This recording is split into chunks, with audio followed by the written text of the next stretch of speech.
A ṣì wà lọ́dọ̀ ọ̀gá wa Mr.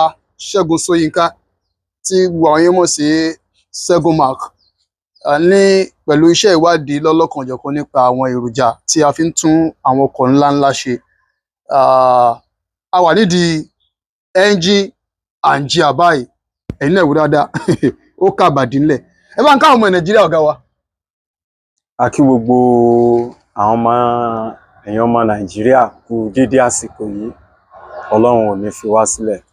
Orúkọ mi ni Ṣẹ́gun Ṣóyínká, aláṣẹ àti olùdarí iléeṣẹ́ Showbest Global Investment.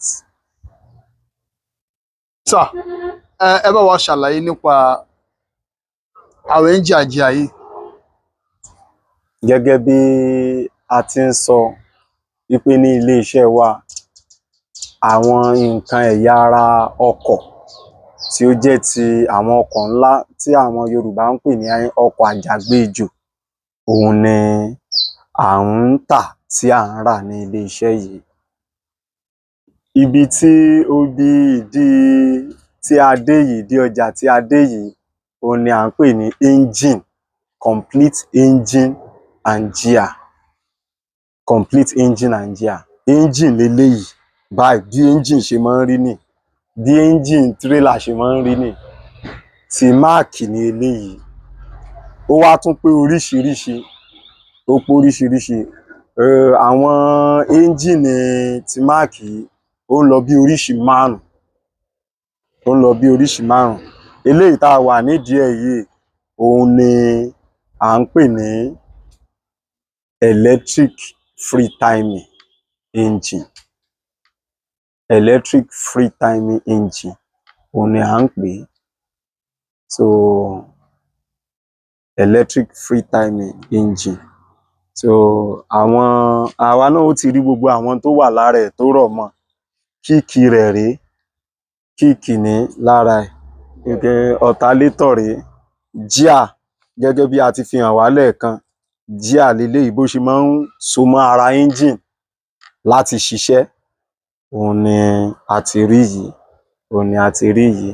So, ohun tí à ń wò yìí, òun làwọn máa ń pè ní turbo charger lára engine, lára engine. Gbogbo àwọn nǹkan tí à ń dárúkọ yìí, ó jẹ́ àwọn nǹkan tó papọ̀ tó ń mú kí iṣẹ́ kó rọrùn fún ọkọ̀, láti jẹ́ kí ọkọ̀ kí ara ọkọ̀ kó yá, kó gbé kéékèèké ní orí ọ̀dàn. So, kò bàjẹ́ o, títà ni ó wà fún. Bó ṣe wà yìí, títà ló wà fún. Even tí àwọn tí wọ́n nílò rẹ̀, tí wọ́n bá dé àbí tí wọ́n mọ rírì rẹ̀ bá dé, ẹ rí bí wọn ó ṣe máa ṣe, tí wọn ó máa ṣe. And again, ṣé mọ̀, tí wọ́n bá tiẹ̀ ti dé, tí wọ́n bá ti rí, tí wọ́n ti wo appearance ara rẹ̀, ó ní nǹkan kan tí àwa máa ń wò, tí àwọn engineer náà máa ń wò lára engine, tí wọ́n ó fi sọ pé engine yìí. Èyí tí wọ́n fọ̀ gan, tí wọ́n ti fọ̀, tí wọ́n clean tán ṣe gbogbo ẹ̀, tí ọ̀pọ̀lọpọ̀ engineer tó mọṣẹ́ tó bá dé, eléyìí tẹ́ ń wò kúrakúra, ó lè jẹ́ òní ò náwó sí, tí ó fi èyí tẹ́ rí tá a bò, tí ó fi sílẹ̀. Àwọn èyí tá a cover yẹn, tí ó fi sílẹ̀.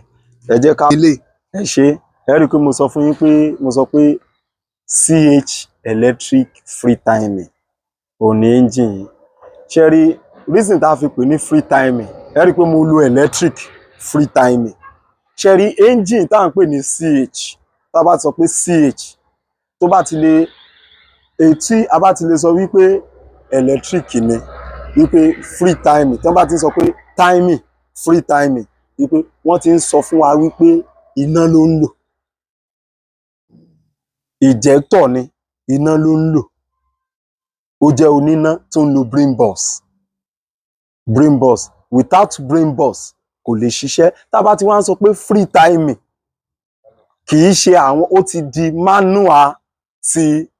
di manual kúrò ní electric yẹn. Òun ò lo brain box, òun ò lo ná. Wọ́n ti work ẹ̀ yàtọ̀, injector tí ẹ ò lo ná ni a fi pè ní free timing.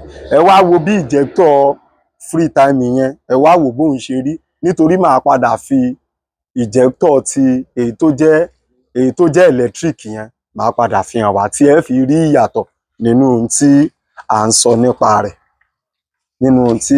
nípa rẹ̀.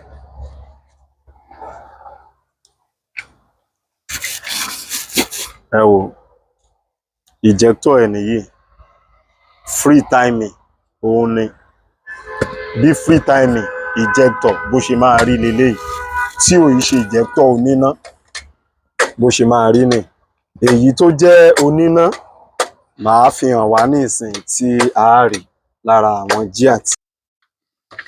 Orúkọ mi ni Ṣẹ́gun Olúwaṣẹ́gun Ṣóyínká. Olúwaṣẹ́gun Ṣóyínká.